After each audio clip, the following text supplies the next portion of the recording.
You believe this is a Schluter Systems install? It definitely is. This curb butts into this baseboard. Almost a whole tube of silicone. You see that, Zach?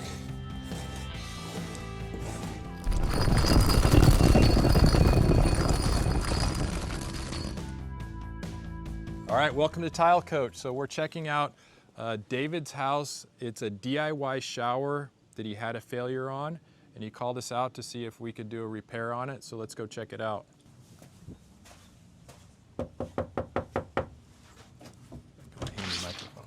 All right, where are we going, David? Right here, first door on the right. The floor here was sagging a little bit. This is a raised foundation house, and so I went under the house and discovered, yes, it was, the subfloor was rotting here, but it was coming from the drain.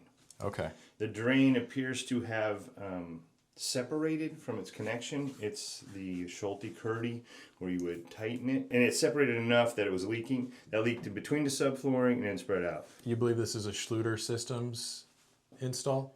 It definitely is. Okay.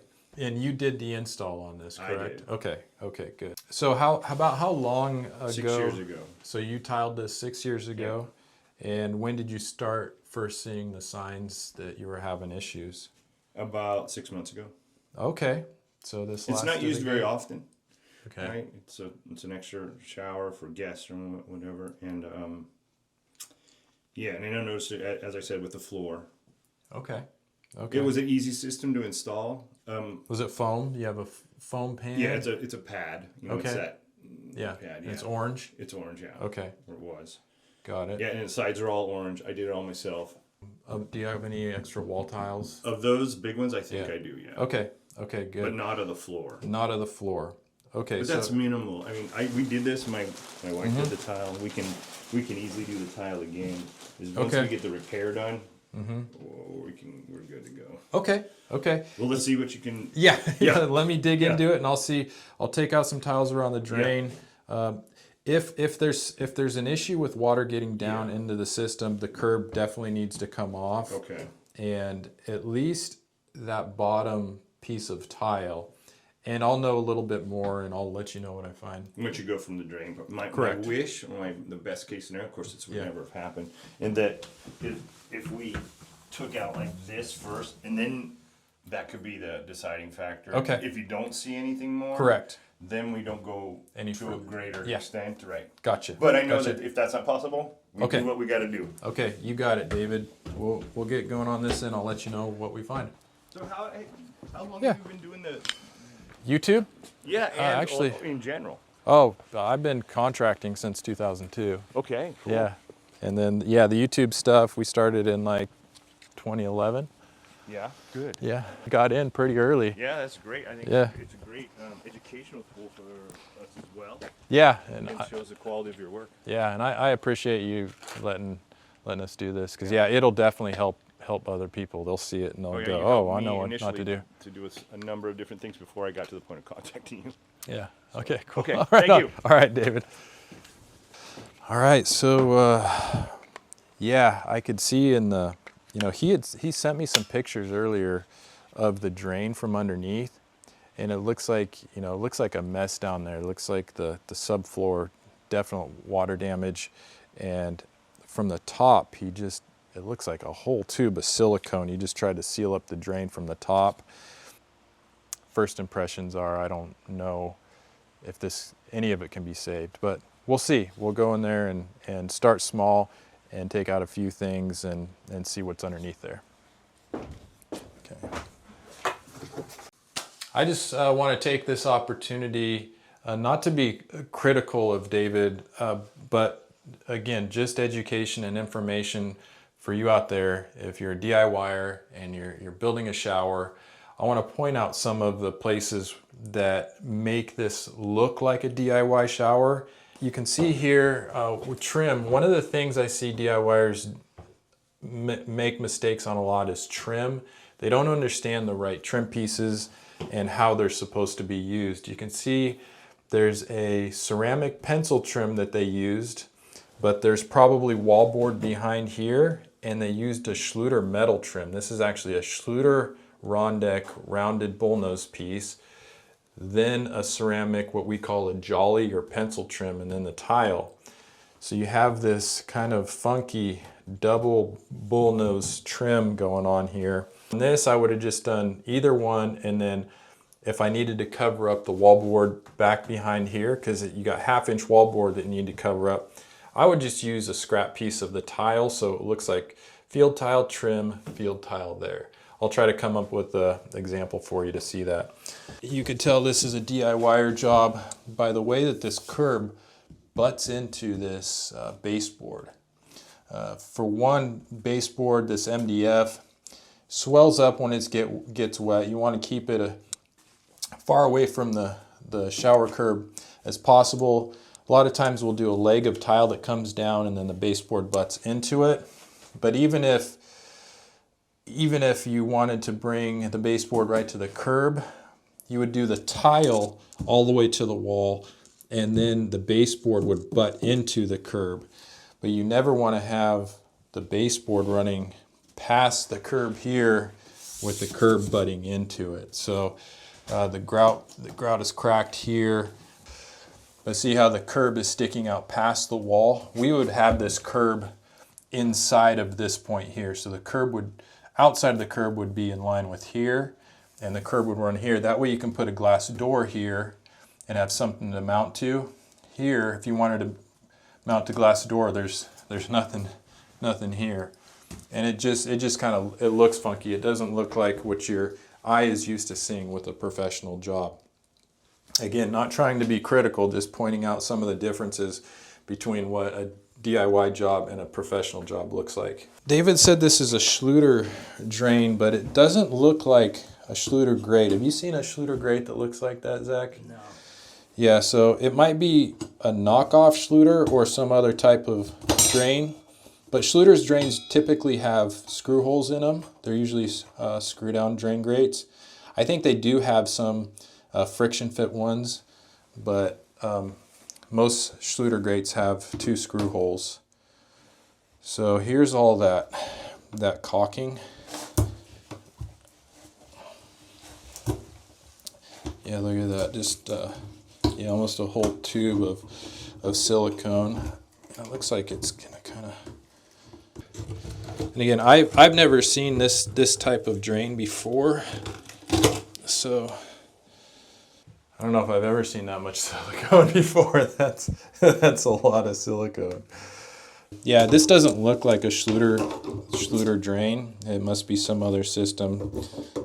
You see the PVC glue. PVC cement is just so you can solvent weld a fitting and a pipe together. Again, it's not something you can put on the outside of stuff to create a watertight seal. And then what I want to find out is what type of drain this is. So I'm going to remove some of these tiles and see if this is a bonding flange type drain, because David did say that he used a foam pan in here. So it could be something where the foam pan isn't compatible with this drain that was used. I'm not sure here. So let me remove some of these tiles here.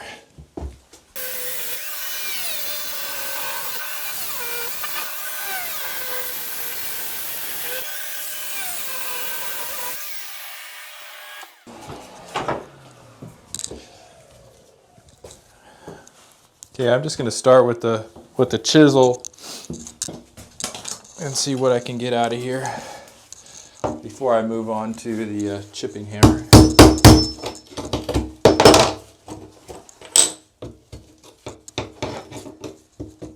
That tile popped off pretty easy.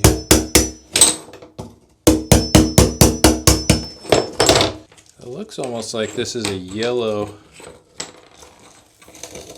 maybe a yellow fleece on here. That look yellow to you, Zach? Hard to tell. But yeah, definitely not Schluter. Schluter's orange. So yeah, so this was some type of a knockoff product, not a Schluter product. Yeah, it definitely sounds hollow, like it's not supported real well underneath. That's one of the other mistakes that people can make is, so this is a foam pan, and the bond from the tile to the foam pan is one thing, but also the bond from the pan to the floor is important too. If it's not connected there, you get movement and then you end up with cracked grout, which we have around here. Oh, that's the membrane. So David just gave me a sample of the waterproof membrane. And yeah, so it's a sheet membrane, you know, similar to Kerdi, and it probably works fine. There's nothing wrong with it. Not a Kerdi. Yeah, but it's not Kerdi. Oh my gosh. Yeah, not. So David thought he was getting a Schluter Systems, and he got a knockoff from Home Depot. But yeah, thanks, David. Okay, so, and I just had knee surgery 2.5 weeks ago, so this knee is still recovering. I'm feeling much better though. It was just an arthroscopic surgery to repair a torn meniscus from, you know, years of wear and tear, working on tiled floors. I didn't wear knee pads a lot of the time, so take care of your bodies when you're working with tile. I always wear knee pads now. Well, like I say always. 90% of the time I wear knee pads, but I can't really put pressure on this knee yet. But I went to the doctor on Tuesday and gave me a clean bill of health so that I can do whatever I need to do as long as it's not hurting it. So it's not hurting now, but I definitely can't put pressure on it. I'm not going to do anything real forceful on it, but it's amazing what modern medical procedures can do. They just did 2 little incisions, that's it, 2 little incisions, and they went and did everything with these little micro instruments and a camera. Really, really amazing. So thank you to my doctors at Kaiser. Much appreciated. All right. Check out this old margin trowel. This was from Uncle Tony. This is a Marshalltown 52, 5" by 2". And Tony was a tile setter in the San Francisco Bay Area for over 50 years. Old school tile guy. Tony's passed on. He passed away about 3 years ago. But we got to meet up on a few job sites, work together, and it was really fun just talking to him about old school tile methods, you know, from the beginning, and just a real tile guy. Uncle Tony, we miss him. He passed on some of his tools to me, so you know, tools can hold a real sentimental value to me, depending on where they come from. Again, I have some of my mom's old wallpapering tools. She passed away in 2014. Now I have some of Tony's tools, a few of his trowels, and I'm going to hang on to them as long as I can. So this will be a really good little scraper just to get some of this thin set off without damaging the membrane underneath. I did this in multiple steps because I didn't want to do a lot. So you can feel that there's this is the connector with the threads between there. So no matter what, this drain needs to come out. Yeah. So I think what we'll do, Zach, I have an inside pipe cutter that we can get in here and cut the pipe from up here. That way this whole drain flange can come out, because no matter what, this drain has to come out. So let's see.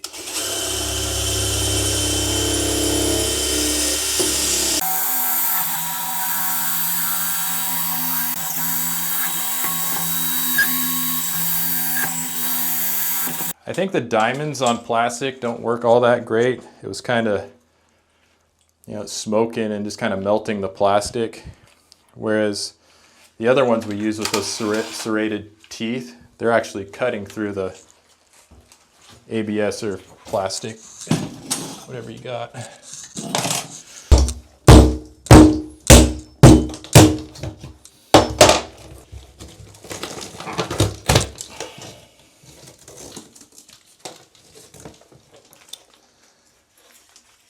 Yeah, so that was his attempt to fix what was happening.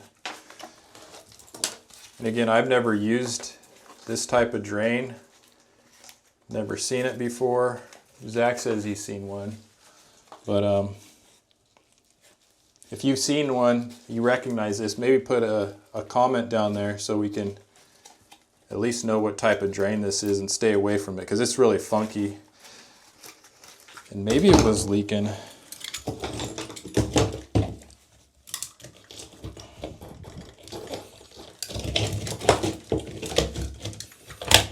Try to see if I can make out what he was talking about when he was referring to. Yeah, now you can see the two pieces. That's just all silicone. So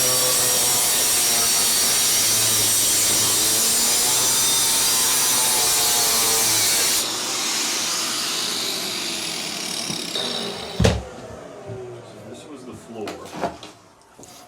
And this, I believe, these two, what I made the curb of. Okay. Then I had to wrap them. Yeah, then you wrap them in membrane. Yeah. Thanks,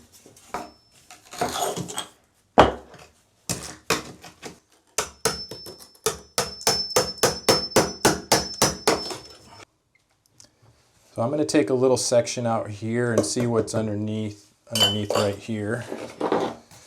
David, I want to just kind of let you know what I have found and, you know, kind of go over the way that I would recommend repairing it at this point. So it does look like you installed this system correctly. There's 2 inches of overlap everywhere. This is the most common failure place that I see. If you watch my videos, most of the people make mistakes by not getting 2-inch overlaps in either the corners or going up over the curb. But I peeled back enough layers to see that that was done correctly. But unfortunately at this point, because your drain was failing and all this dry rot has damaged your subfloor and the subfloor is completely gone in here, there's no way to do good repair unless you go up the wall. So your options would be, and I think this is too close for comfort. Taking this out and trying to do a repair here, I wouldn't recommend it. I would go up to this. I would recommend up to this joint here. Okay. And that way you can get this repair somewhere up in here where it's high enough above the water level that it's a good place to tie into. Trying to tie into existing sheet membrane on a pan, it's sketchy. Okay. And I would hate to see you do all of that work and then deal with this same thing 5 or 6 years down the road. So yeah, that would be my recommendation, is to at least go up to here. Again, it might be a good chance. You probably have some subfloor damage out here. And I mean, it might be time to just kind of redo this area. I mean, that's where we get into. It's like, are you going to go and do all the work that it takes to do this area? Or since there's, you know, even some kind of weird design things going on, I was kind of talking about, you know, the use of the, you kind of have 2 trims right here, which isn't, you know, doesn't affect it functionally. It's just aesthetically. This is your powder bathroom, so it's all of your guests come in here to use it. It might be a good opportunity to just redo it. And from what I've seen, it looks like you know how to waterproof correctly and install tile. I think you need a little bit better coverage on, like, this tile here. You can see how the ridges on the thin set didn't collapse.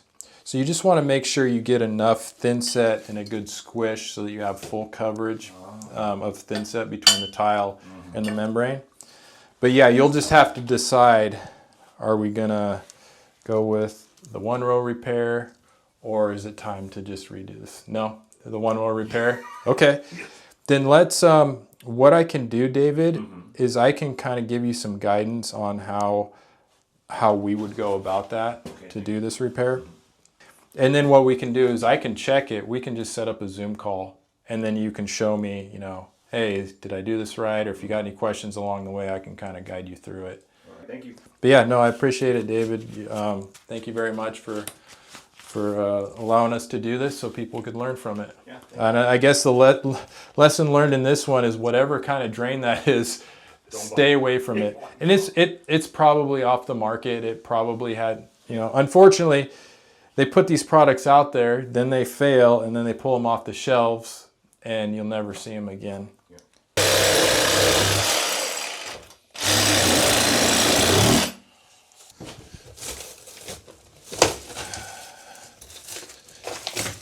Okay. Oh yeah, look how much subfloor damage is here. That's just all decayed wood. Can you see that, Zach?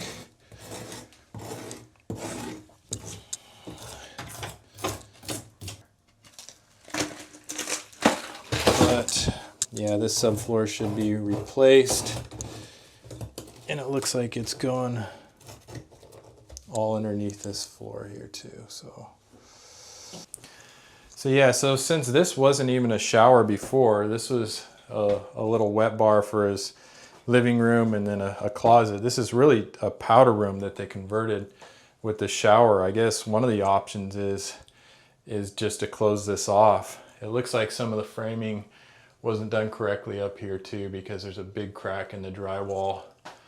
You know, sometimes these DIY projects are, you know, sometimes they work out well, sometimes it's just there's so many things going on with it. It's almost like it needs to be completely redone.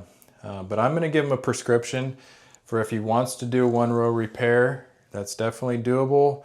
We'd move the curb inside, so again it's more of a standard looking shower, and you can get a glass door enclosure in here. And I'm going to give him that, but I guess one option would be you just put it back the way it originally was with the house. Just tear it out, reframe this, re-sheetrock it, and forget about this thing. Because I did tell him, I said, for my company to come in and do this repair, you're looking at about $4 grand. Labor and materials takes us about 4 or 5 days to do one of these, and it's a lot of work.